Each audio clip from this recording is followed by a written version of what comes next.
வணக்கம். ஃப்ரெஷ்ஷான bread slice 6 துண்டு எடுத்துருக்கேன். ஓரத்தை கட் பண்ணிட்டு இதை 4 துண்டாக கட் பண்ணிக்கலாம். இந்த மாதிரி கட் பண்ணி எடுத்துக்கலாம். 4 சைடு கட் பண்ண இந்த பிரெட் துண்டுங்களை வேஸ்ட் பண்ணாமல் 1 ஸ்பூன் எண்ணெய் விட்டு பேனில் ரோஸ்ட் பண்ணி எடுத்துக்கலாம். டீயோடு டிப் பண்ணி சாப்பிட நல்லாயிருக்கும். பேன் சூடானதும் பேருக்கு ஒரு 1/4 ஸ்பூன் எண்ணெய் விட்டால் போதும். கட் பண்ண 4 பக்கம் ப்ரெட்டுடைய 4 பக்கம் இருக்க கட் பண்ண துண்டை சேர்த்து செவக்க வறுத்துக்கலாம். இந்த அளவு ரோஸ்ட் ஆனதும் தனியாக எடுத்து வச்சுக்கலாம். பேன் சூடானதும் 2 ஸ்பூன் எண்ணெய், 1/4 ஸ்பூன் கடுகு, 1/4 ஸ்பூன் உளுத்தம்பருப்பு, 1/4 ஸ்பூன் கடலைப்பருப்பு பொரிஞ்சதும் 1/4 ஸ்பூன் பொடியாக நறுக்கின பூண்டு, பொடியாக நறுக்கிற பச்சை மிளகாய் ஒன்று,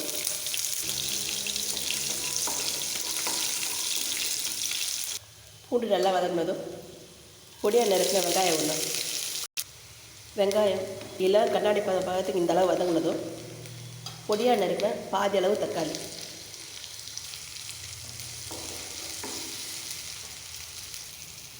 தக்காளி நல்லா வதங்கினதும்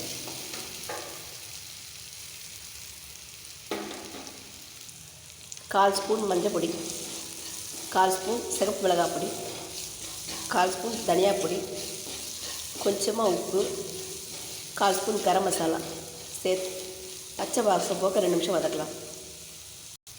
தண்ணி சும்மா பேருக்கு ஒரு கைப்பிடி அளவு விட்டாங்க.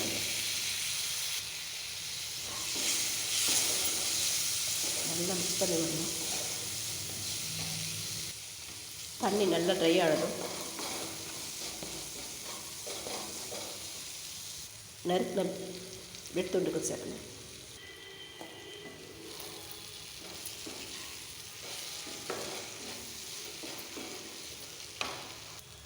ப்ரெட்டில் மசாலா நல்லா கோட் ஆகிற மாதிரி 2 நிமிஷம் கலந்து விட்டு இறக்கிடலாம்.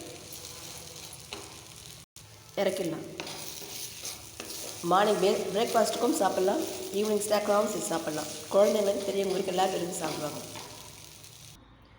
ப்ரெட்டுடைய 4 மூலையை ரோஸ்ட் பண்ண பிரெட் உப்புமா விரும்பப்பட்ட ஸ்வீட்டோடு பரிமாறலாம்.